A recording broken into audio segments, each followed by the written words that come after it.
kami positive thinking bahwa karena obstruction of justice adalah bagian dari tindak pidana, itu harus diusut ya. Dan progres yang kami dengar pun sekarang sudah diusut.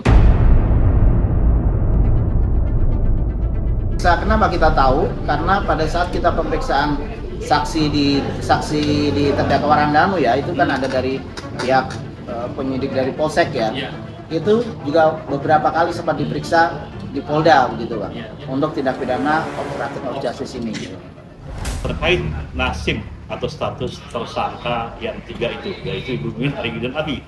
Nah, saya progresif saja menanyakan sampai ke tahapan pengadilan, kira-kira tahapan apa saja yang dilalui terkait dengan status ketiga tersangka ini pasca putusan yang sudah disampaikan oleh majelis hakim untuk terdakwa Yosef Hidayat dan Muhammad Ramdhanu ini.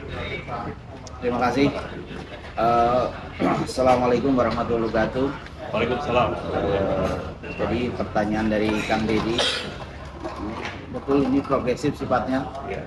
Jadi kita berharap tentunya ya, setelah kita melewati jalan yang panjang untuk mencari kebenaran ini, akhirnya kita sampai di titik ini, di titik bahwa kedua terdakwa yakni Yosef Hidayat dan Ramdhanu sudah diputus, dan putusannya juga kita sudah sama-sama tahu. Artinya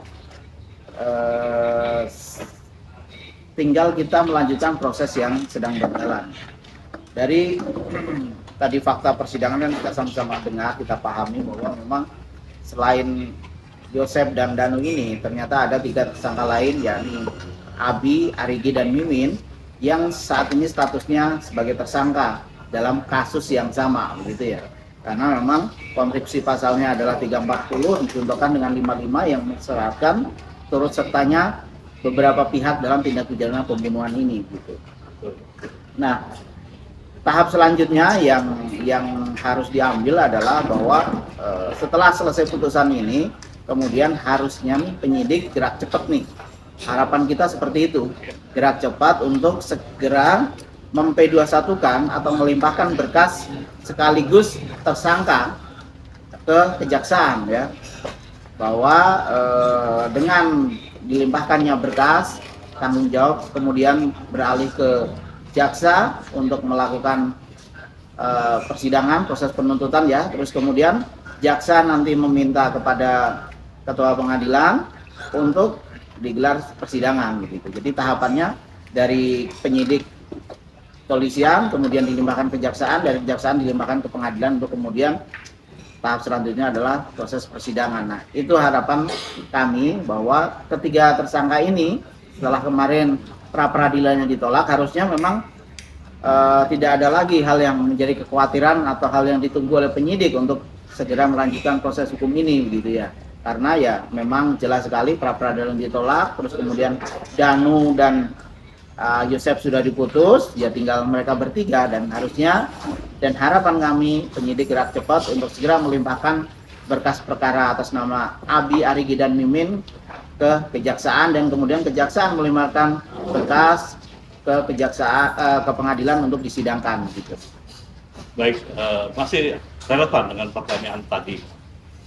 Terkait dengan informasi dari Kasih Penkum Kejaksaan Tinggi Jawa Barat, Pak Nusri Cahyowijaya, yang menyatakan bahwa berkas perkara ketiga tersangka ini sebenarnya kan sudah dilimpahkan ke Kejaksaan Tinggi dari penyidik. Namun kan statusnya saat ini kan P19 nih. Dan katanya memang sesuai keterangan Pak Kasih Penkum ada kurangnya alat bukti untuk ketiga tersangka ini. Nah, dengan putusan pengadilan atas terdakwa Yosef Hidayat dan Muhammad Ramdhanu ini, kira-kira seperti apa Bang tanggapannya? Apakah ini akan bisa melengkapi pelengkapan termasuk 2 alat bukti yang sah yang dibutuhkan oleh Kejaksaan Tinggi? Baik, P19 adalah koreksi dari berkas yang disampaikan ke penyidik ke kejaksaan begitu. Nah, setelah P19 ini selesai, artinya P21 dia akan lengkap ya berkasnya, terus kemudian dilakukan tahap 2 penyerahan tersangkanya begitu ya. Nah, saya tidak tahu yang kemarin itu yang menjadi note dalam P19-nya untuk apa ya?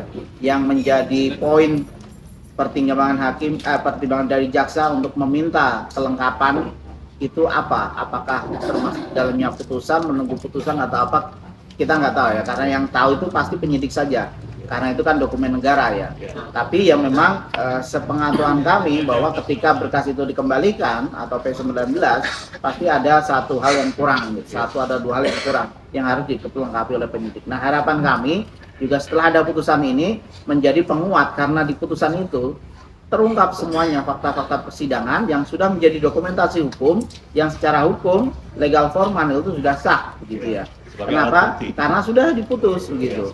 Terlepas ya sebagai alat bukti, terlepas dari bahwa kemudian Joseph membuat langkah hukum lagi yakni banding dan Danu kemudian pikir-pikir, itu menjadi hal yang menurut kami bisa berdiri sendiri begitu ya. Artinya memang ketika sudah ada putusan harusnya menjadi penguat pihak kejaksaan, menjadi penguat pihak penyidik kepolisian untuk melengkapi berkas yang kurang, terus kemudian kembali melimpahkan tahap P21 ini, kekurangan berkas ini ke kejaksaan gitu.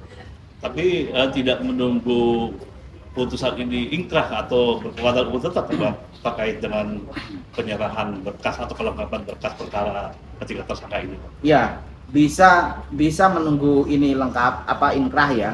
Artinya untuk Ramdhanu sebetulnya inkrah, kalau Ramdhanu ini kan sebetulnya sudah lagi ya, artinya hari Minggu depan juga sudah selesai, sudah inkrah sebetulnya.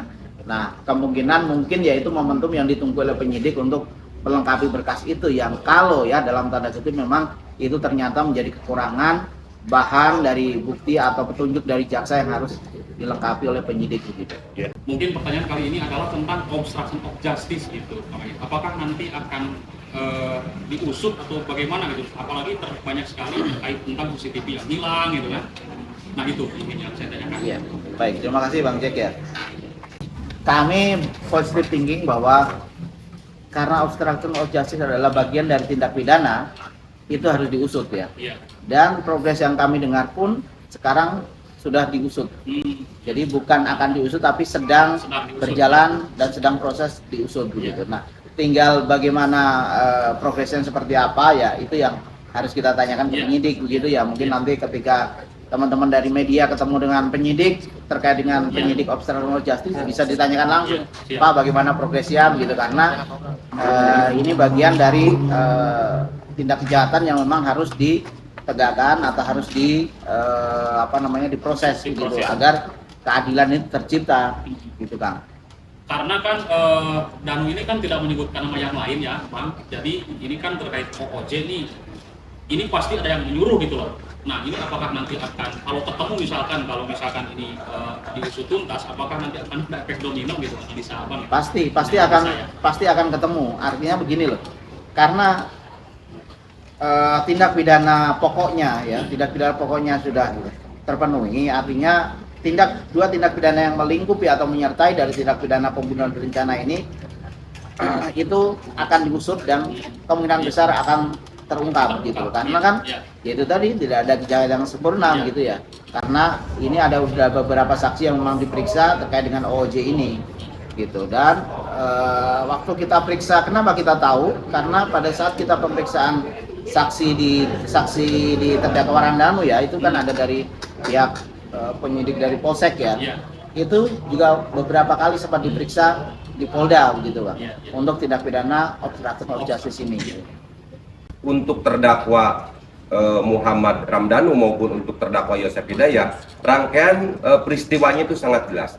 Peran-peran mereka juga ketiga tersangka ini juga sangat jelas. Nah, lalu bagaimana nih mengenai ada kekhawatiran, misalkan banyak teman-teman juga yang bertanya terkait ada satu hal yang dapat melepaskan status tersangka di sini.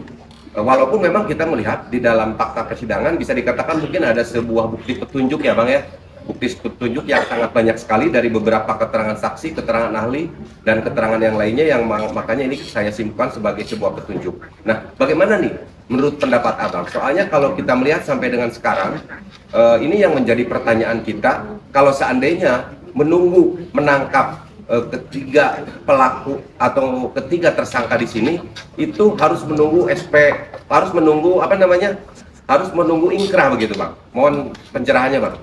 Iya. Jadi melepaskan status tersangka ini bisa menjadi karena misalnya bisa menjadi terdakwa itu akhirnya status tersangkanya lepas gitu. Jadi kita berharapnya ketiga orang ini tersangka lepas tapi kemudian menjadi terdakwa di persidangan gitu. Nah, menyambung dari jawaban pertanyaan dari Kang Heri tadi itu memang kita berharapnya ya Kang ya. Karena proses penegakan hukum ini kan sifatnya dinamis ya. Artinya sebetulnya kalau kita melihat dari uraian fakta-fakta persidangan yang kemudian dibacakan oleh hakim tadi, kita dengan sangat gamblang sekali melihat ya peran masing-masing pihak. Misalnya peran Yosef sebagai aktor intelektual dader gitu ya. Terus peran Danu sebagai orang turut serta. Terus kemudian ketiga orang ini, Abi, Ariki, dan Mimin adalah menjadi bagian dari orang yang turut serta dalam tindak pidana pembunuhan ini.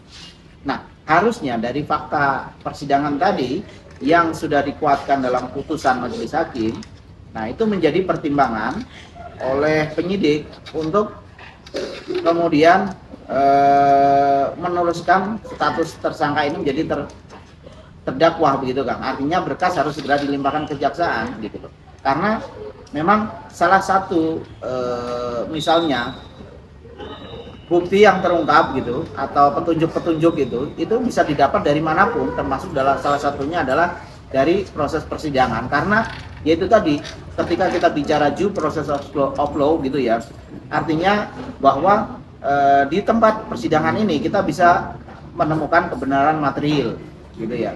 Artinya ketika itu kemudian sudah menjadi putusan, nah itu bisa dijadikan sebagai bukti oleh pihak-pihak yang memang menginginkan putusan itu untuk kemudian dijadikan bukti dan untuk proses tingkat selanjutnya begitu Pak. Jadi menurut kami bisa putusan itu setelah inkrah kemudian dijadikan bukti untuk menetapkan atau untuk mem-P21-kan ketiga tersangka ini dalam kasus pembunuhan ini begitu Kak.